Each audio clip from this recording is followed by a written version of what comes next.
Olá, queridos irmãos e amigos, mais uma vez estamos reunidos para estudarmos a lição da nossa Escola Bíblica Dominical. Estamos terminando o nosso trimestre, estamos caminhando aí quase que para o último mês, para as últimas lições que nós temos pela frente. Então, hoje nós vamos estudar a lição de número 9, que fala de quê? Do cuidado mútuo na comunidade cristã, na Igreja de Jesus. Vamos fazer o seguinte: qual o objetivo da nossa lição? A nossa lição, ela está baseada lá no texto de Gálatas 6, de 1 a 10. Qual o objetivo dela? Aprender como ajudar os irmãos que cometem algum delito e a lei da semeadura, entendendo o tempo da colheita espiritual. Certo? Vamos lá. Qual o objetivo de Paulo nisso? Exortar os crentes da Galácia a viverem de acordo com os ensinos de Jesus, cuidando uns dos outros em amor e em compaixão. Ou seja, aqueles crentes não deveriam estar preocupados em cumprir uma lei ou se deixar influenciar por missionários judaizantes. Eles tinham que estar preocupados em cuidar uns dos outros, assim como Cristo cuidou dos seus discípulos, assim como Cristo ensinou que deveríamos cuidar, como ele esteve o tempo todo com seus discípulos, orientando-os, ajudando-os, alimentando-os, cuidando uns dos outros, né? Um cuidado mútuo, ensinando-os a compartilhar a vida em todos os aspectos, no aspecto intelectual, no aspecto alimentar, no aspecto de vestimenta, no aspecto de dinheiro, no aspecto de todos os aspectos. Os discípulos de Jesus que estavam ali com ele, andando com ele, convivendo com ele, tinham tudo em comum, né? E Paulo estava dizendo que aquele povo não podia estar preso à preocupação de um fardo impossível de ser cumprido, e tinham que se libertar disso, né? Eles tinham que ter compaixão pelo seu próximo, amar o seu próximo e cuidar das necessidades uns dos outros. Ele queria inspirar os cristãos a servir o próximo. Ainda que individualmente a gente possa ter uma aversão a algum tipo de pessoa, a algum tipo de questão, a algum tipo de ideologia, ainda que possamos ter pensamentos diversos, o amor de Deus em nós nos faz amar o nosso próximo de maneira que todas as questões pessoais ficam de lado, e a gente vai cuidar daquela pessoa de qualquer maneira. Por quê? Porque o crente, ele vive para servir o próximo, tá? Nenhum discípulo está acima do mestre.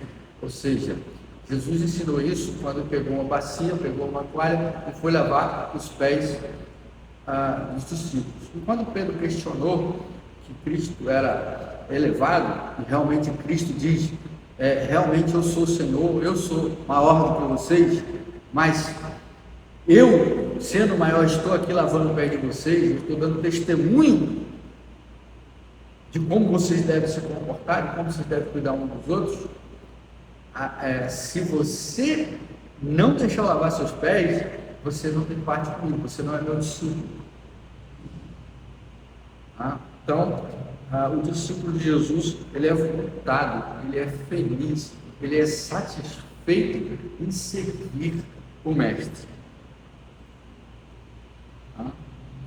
Responsabilidade da comunidade cristã. Aí vem lá o texto de Gálatas de 1 a 5. Toda a comunidade cristã, ela tem o dever do cuidado mútuo, independente se exerce algum tipo de liderança na igreja. Ou seja, tem que buscar os desanimados da fé, aqueles que estão afastados, que estão com algum problema, mergulhados nos seus problemas. Temos que buscá-los, independente de ser um pastor, de ser diácono, de ser líder de ministério. Qualquer irmão tem o dever de buscar o outro, sabendo que ele não está em condições, sabendo que ele passa por dificuldades emocionais, que ele passa por dificuldades financeiras, que ele passa por dificuldades psicológicas, que ele passa por dificuldades espirituais. Nós todos, como crentes em Cristo Jesus, temos o dever de ir e buscar esses irmãos. A gente não pode virar as costas para eles, a gente não pode ignorar o sofrimento e a necessidade deles, a gente não pode suportar a ausência deles do corpo de Cristo.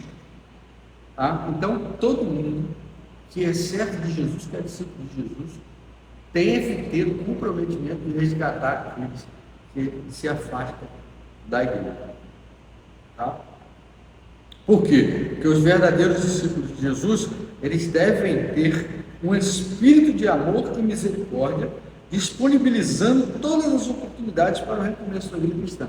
Então, nós temos que resgatar os nossos irmãos que estão perdidos, que estão confusos, que estão desviados.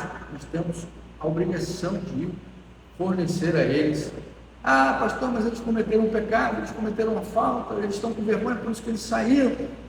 Nós não estamos aqui para julgar e censurar, nós estamos aqui para dar oportunidade a eles de se regenerar e de retornar ao seio da igreja de Jesus Cristo e de conviver, de compartilhar a companhia uns dos outros, tá? Então, não importa se eu sou pastor, se eu sou diácono, se eu não sou nem diácono, nem pastor, nem líder de ministério, a minha função é ir lá buscar o meu irmão. Por quê? Porque eu sou o quê? Eu sou um discípulo de Jesus e eu preciso dar a oportunidade a ele de retornar para o caminho do Senhor, de retornar para a igreja de Jesus Cristo e nos dar o prazer da sua companhia. A lei de Cristo, ela exige restauração e não apenas espírito de censura. Tudo bem, meu irmão cometeu uma falta, tudo bem. Nós temos que olhar para ele com compaixão, com amor, com misericórdia. Nós temos que estender a possibilidade do perdão e tratá-lo naquilo que ele falhou, a fim de que ele possa o quê? Retornar são ao corpo de Jesus Cristo.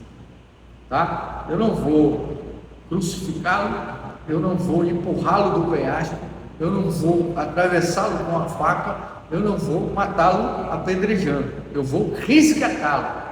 Tá? O verdadeiro discípulo de Jesus, ele parte em resgate daqueles que estão desviados, daqueles que estão afastados, daqueles que cometeram alguma falta e se sentiram indignos de estar junto com o corpo de Jesus Cristo.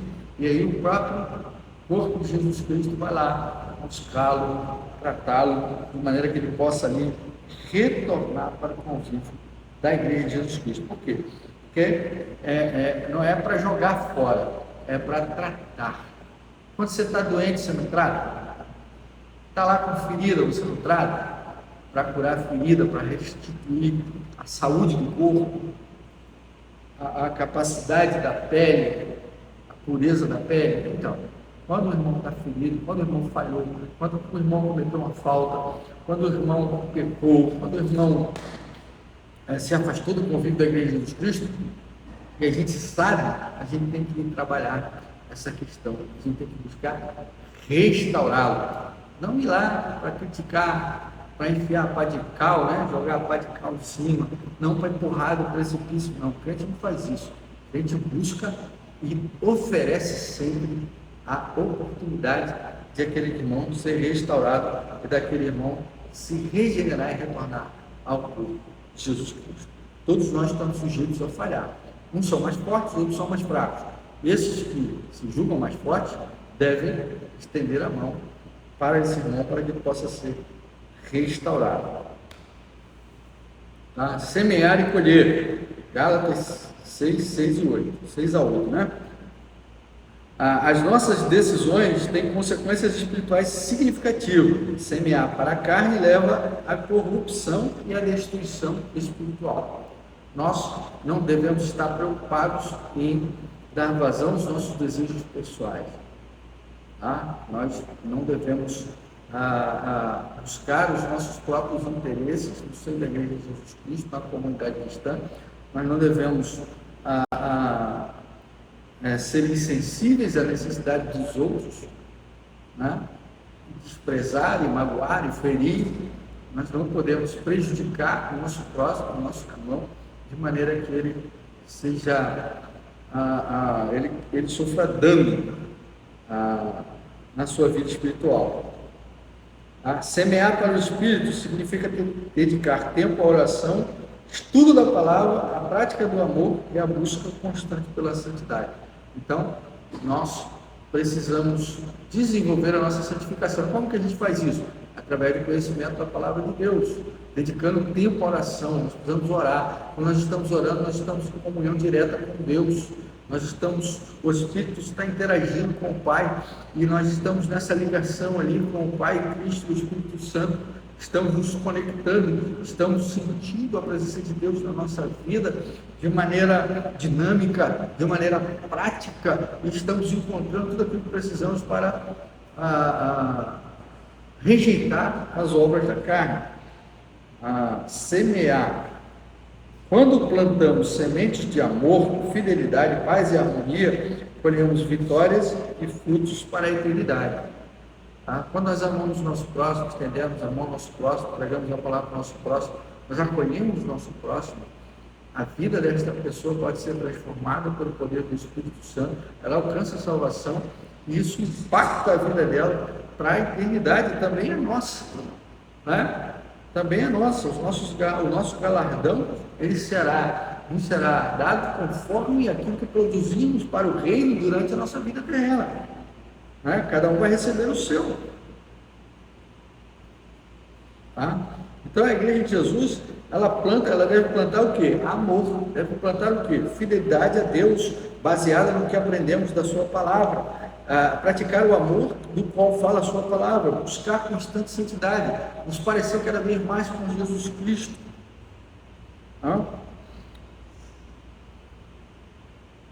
E aí entramos no terceiro tópico da nossa lição, que fala do quê? De persistência no bem. Ou seja, os versículos 9 e 10 são um lembrete da importância da perseverança, da prática do bem na vida do crente em Jesus. Ou seja, a gente precisa fazer o bem o tempo todo. Como diz Paulo, nós nascemos para as boas obras. Então devemos fazer o quê? Devemos praticar essas obras. Não com o intuito de sermos salvos, porque elas não vão nos salvar, mas como reflexo, como resultado, como fruto do Espírito na nossa vida. Ok? O texto, ele nos lembra que não estamos sós nas nossas lutas e que existe uma promessa de recompensa para aqueles que perseverarem na fé. Ou seja, não estamos sozinhos. O Espírito Santo de Deus habita em nós. O Espírito Santo de Deus nos conduz de maneira que nós vamos aplicar a nossa fé em Jesus, nós vamos aplicar o nosso amor, nós vamos manifestar a graça de Jesus através da nossa existência, e isso vai gerar frutos para a eternidade. Pessoas serão alcançadas, pessoas serão transformadas, vidas serão colocadas aos pés de Jesus. A igreja de Jesus assim estará cumprindo a sua missão. Paulo destaca ainda o quê? A generosidade e o cuidado para com o próximo. Eu não tenho que dar comida para o meu irmão, porque está imposto que eu tenho que dar comida para o meu irmão. Eu tenho que dar comida para o meu irmão porque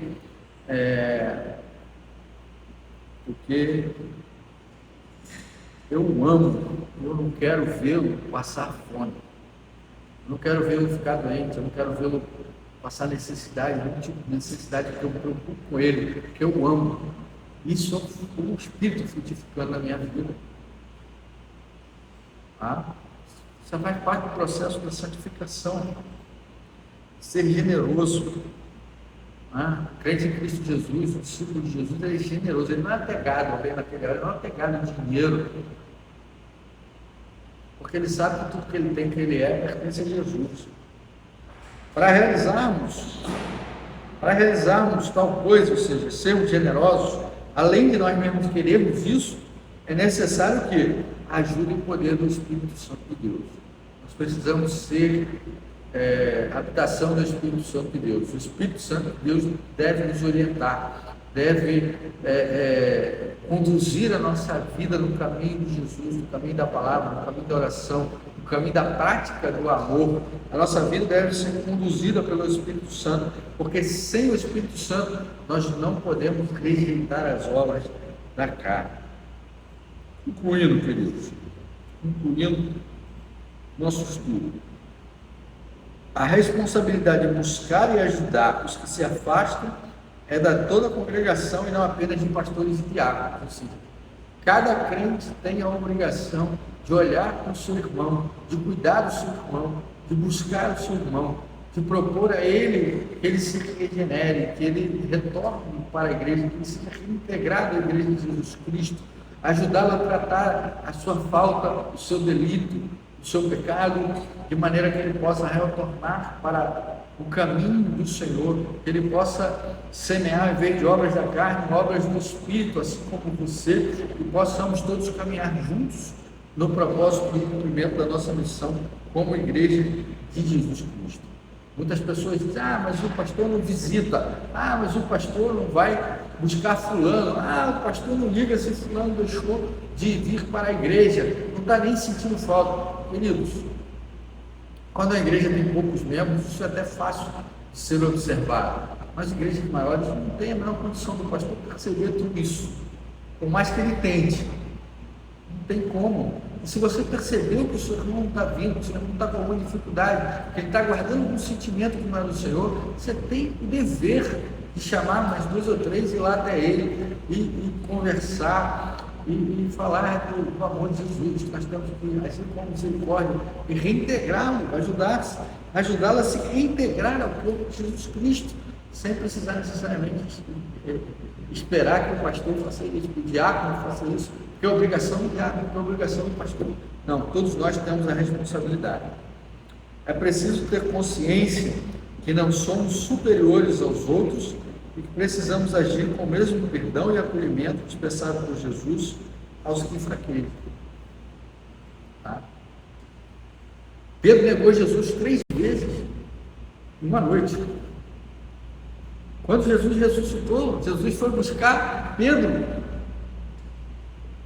no mar, pescando. Jesus não estava fazendo, Pedro não estava fazendo o que Jesus o chamou para fazer. Jesus pacientemente foi até Pedro